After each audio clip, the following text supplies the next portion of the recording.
আমার তো বাংলাদেশে যাওয়া নিষেধ। আমাকে অনেকজন বলছে হুজুর এলি অ্যারেস্ট হয়ে যাবে, হাসিনা রেডি আছে আমাকে ভরার জন্য। যাই হোক, আল্লাহ হাসিনা সরকারকে হিদায়েত দান করুক, বাংলাদেশের কারাগারে যে উলামারা আছে তাদেরকে মুক্তি দান করুক, বলুন আমিন। যারা অন্যায়ভাবে আলেমদের বিরুদ্ধে ষড়যন্ত্র করে, আল্লাহ তুমি তাদের ষড়যন্ত্রকে মিটিয়ে দাও।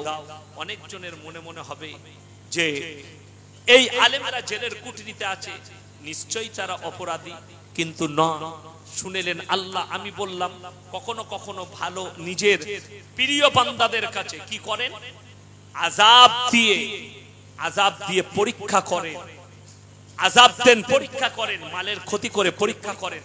আল্লাহ তাআলা আমাদের সকলকে কবুল করুক, আজকের রাত্রিকে কবুল করুক। তিনটে কারণে বরকত আসে না। তোমরা সবথেকে প্রথমে যাদিকে মাল দিয়েছি তোমরা কাছের গরিবের কাছে খরচ করবে, ওয়াল ইয়াতামা ওয়াল মাসাকিন। তারপরে দেখবে তোমার এলাকাতে এতিম আর মিসকিন কে আছে, ওয়াবনাস সাবিলি ওয়ালা তুবাদদির তাবদীরা।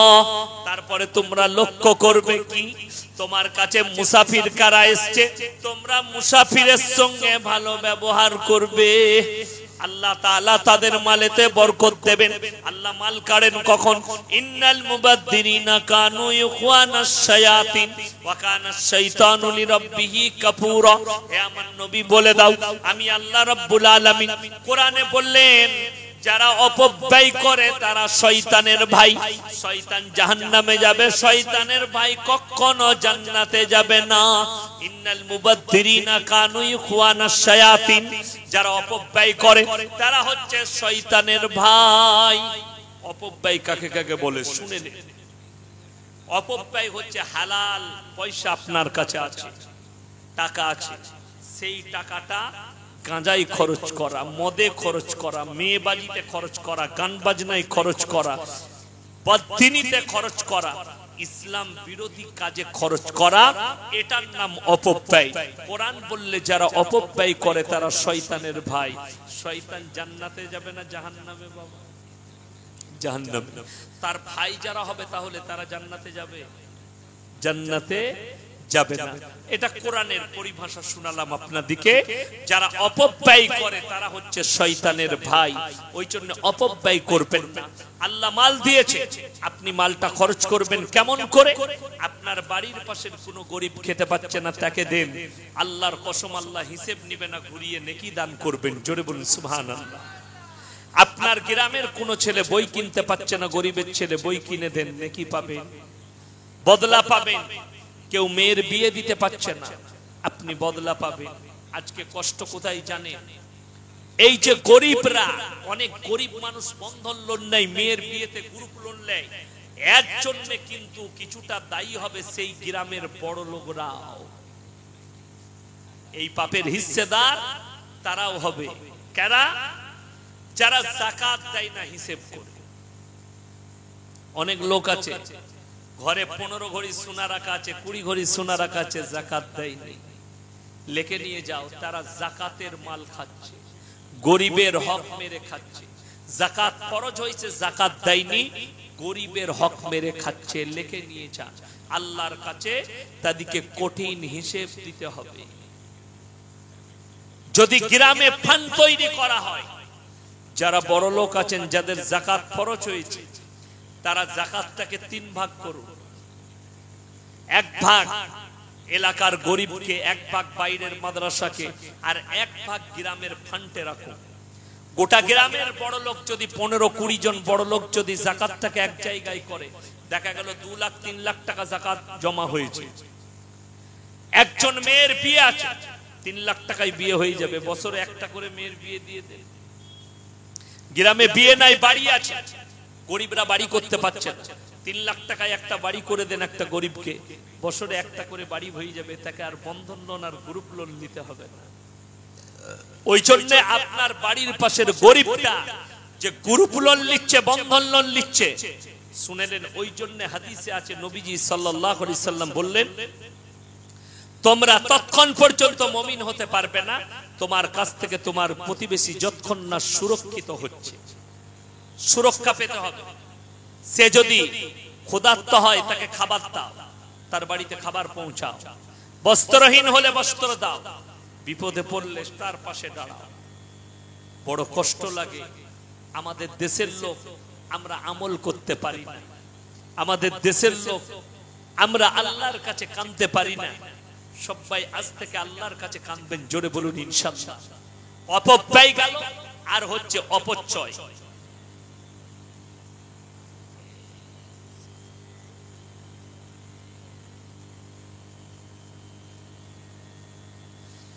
মেয়ে শিল্পীরা, গজল শিল্পীরা বেপর্দা ইউটিউবে গজল করছে, এদের গজল শোনা যাবে কি?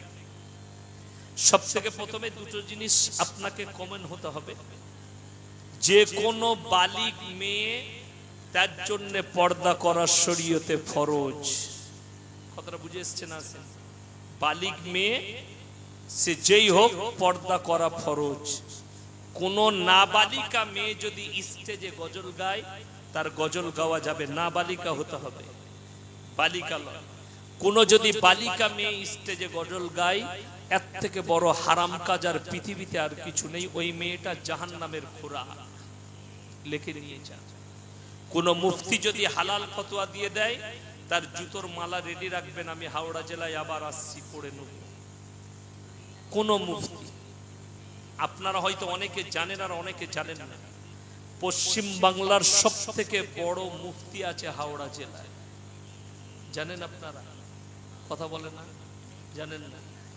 উলুবেড়িয়ায় মুফতি আহসানুল্লাহ সাহেব, নাম শুনেছেন?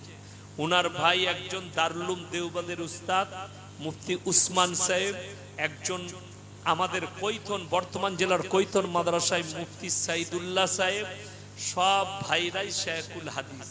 জোরে বলুন সুবহানাল্লাহ। কেমন বাপের বেটা? উনাদিকে জিজ্ঞেস করবেন, উনারাও হারাম ফতোয়াই দিবেন।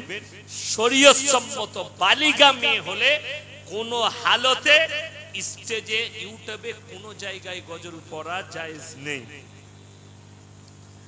ড্রিম আইপিএল, ড্রিম 11 খেলায় টাকা লাগানো যাবে কিনা জানাবেন।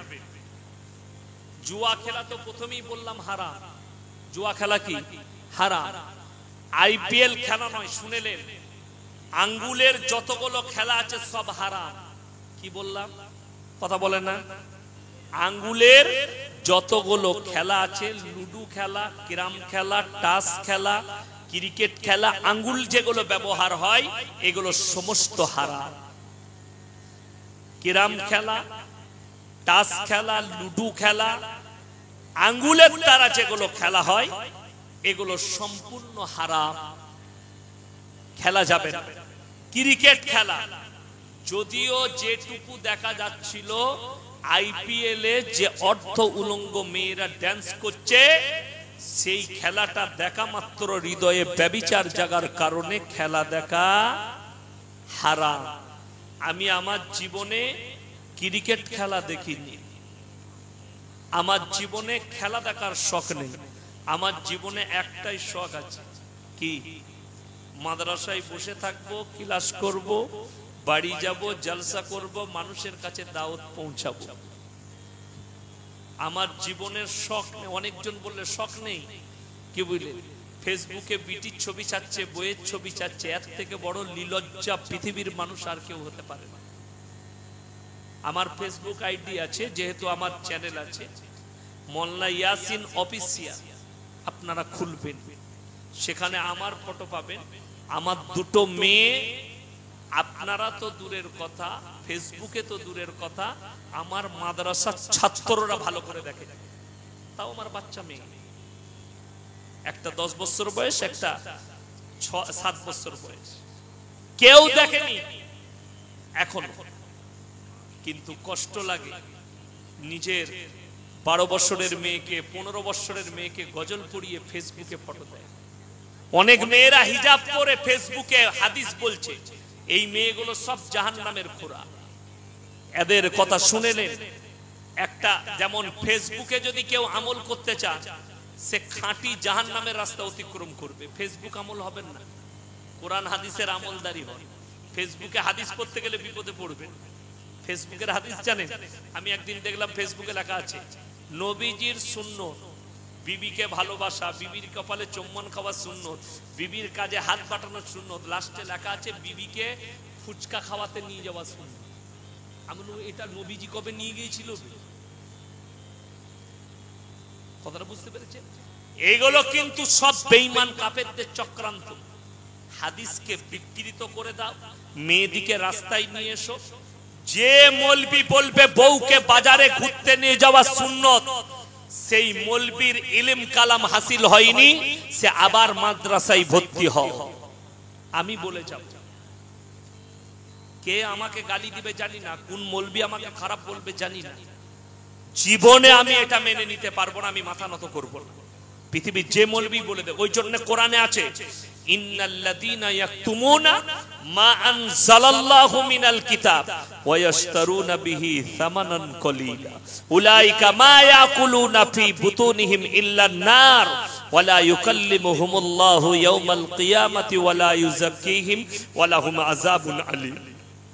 হে আমার নবী, ওই সমস্ত মৌলবীরা ফেরে পড়বে যারা নিজেদের পেট চালাবার জন্য নিজে আমার কোরআনের আয়াতকে লুকিয়ে দেয়, আমার কোরআনকে আয়াতকে লুকিয়ে দেয়। তারা নিজেদের পেটেতে আগুন ছাড়া আর কিছু ভরে না।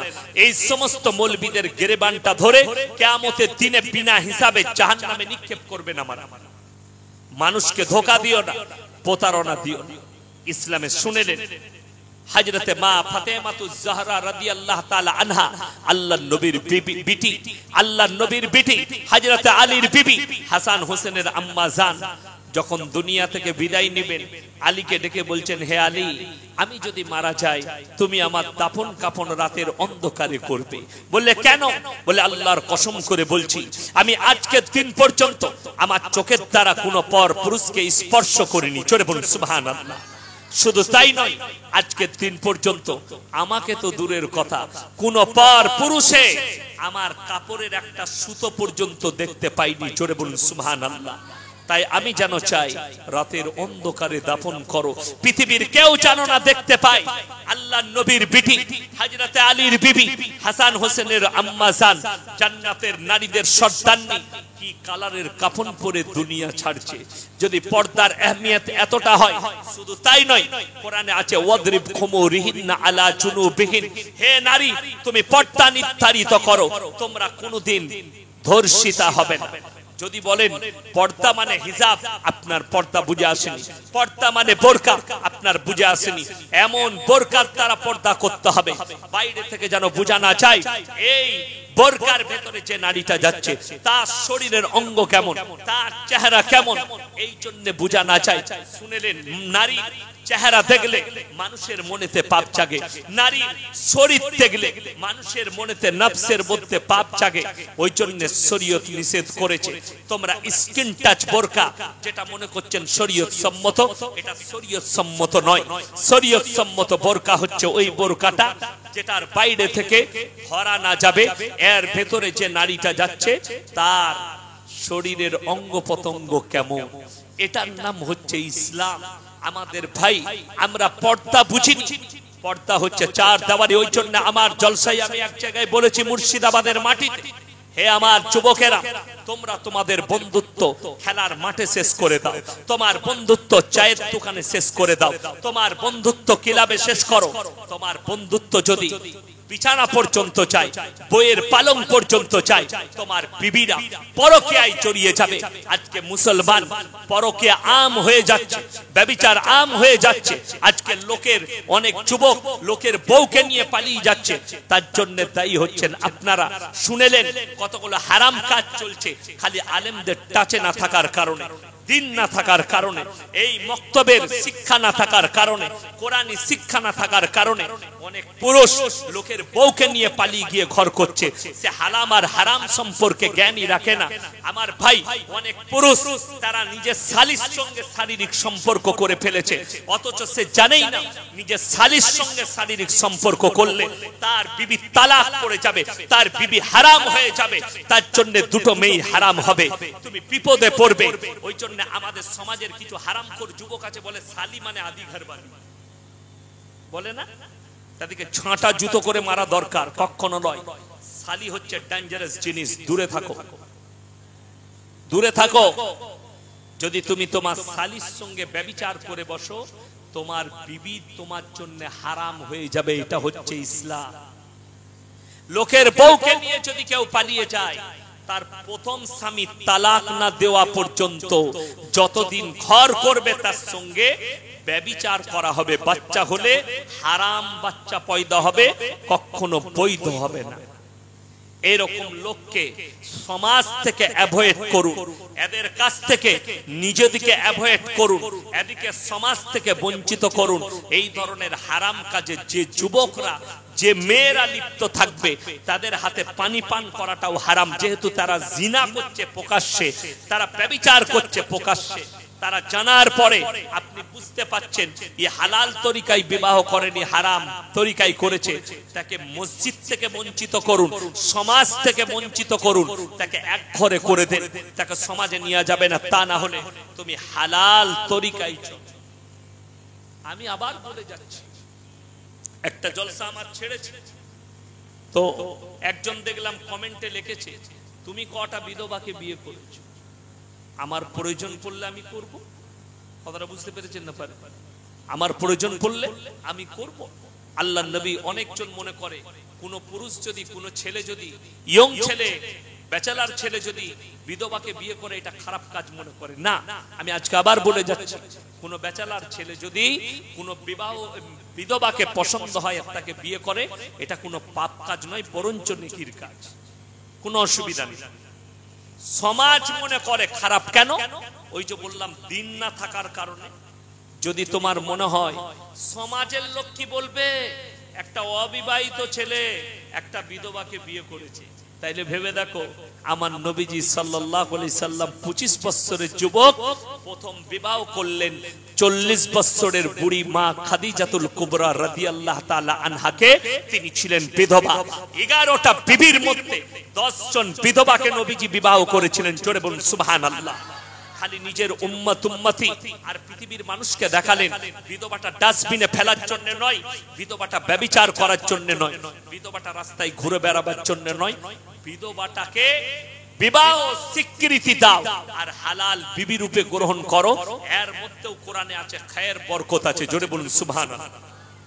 আমার ভাই, আপনারা আমার জন্য দোয়া করবেন, আমি আপনাদের জন্য দোয়া রাখব।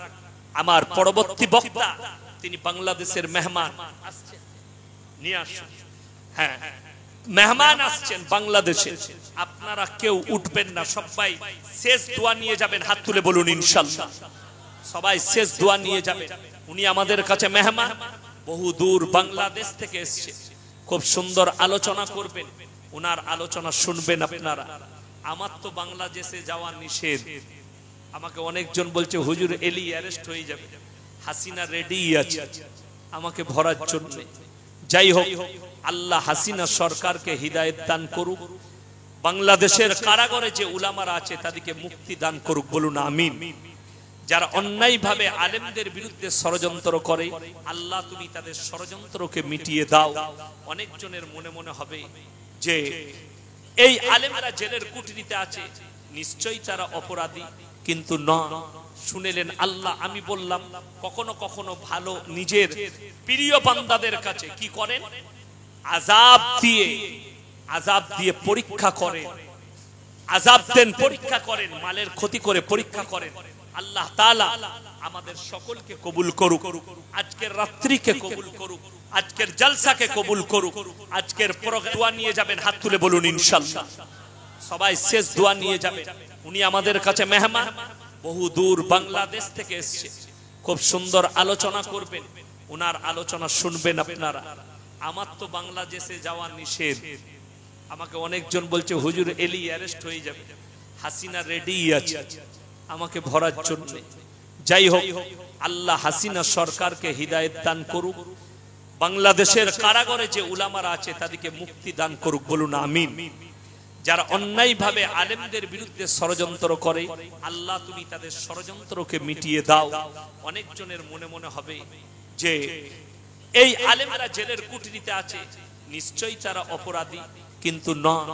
শুনেলেন আল্লাহ, আমি বললাম কখনো কখনো ভালো নিজের প্রিয় বান্দাদের কাছে কি করেন, আযাব আযাব দিয়ে পরীক্ষা করেন, আযাব দেন, পরীক্ষা করেন, মালের ক্ষতি করে পরীক্ষা করেন।